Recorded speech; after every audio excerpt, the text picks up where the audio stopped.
À niveau équivalent, les femmes restent toujours moins nombreuses que les hommes dans les écoles d'ingénieurs les plus sélectifs, dévoile une vaste étude de l'Institut des politiques publiques entre 2005 et 2023.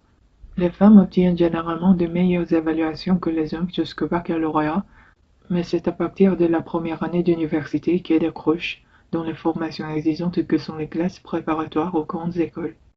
À l'issue de ces 2 à 3 années de classe prépa scientifique, elles accèdent moins souvent aux grandes écoles d'ingénieurs les plus sélectives. Elles y représentent seulement 20% des effectifs contre 25% dans les CPGE scientifiques selon cette enquête.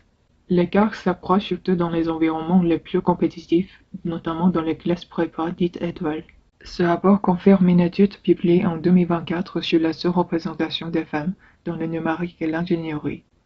Selon l'enquête Gender-Scan menée auprès de 1436 étudiants des filières techniques, scientifiques et numériques, les femmes représentent 38% des étudiants en école d'ingénieurs et 19% seulement des spécialistes des technologies de l'information et de la communication.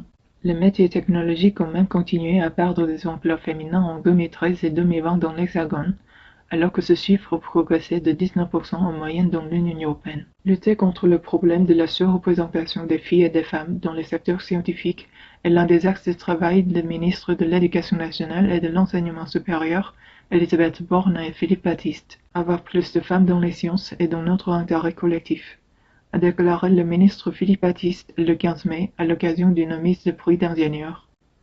Selon le ministère de l'Éducation, alors que 42% des filles suivent l'enseignement de spécialités mathématiques en terminale, ils n'en représentent qu'un quart des étudiants qui intègrent des formations supérieures conduisant au métier d'ingénieur et de numérique.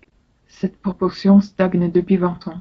Ce décrochage apparaît dès le CP et se creuse tout au long de la scolarité, selon le ministère.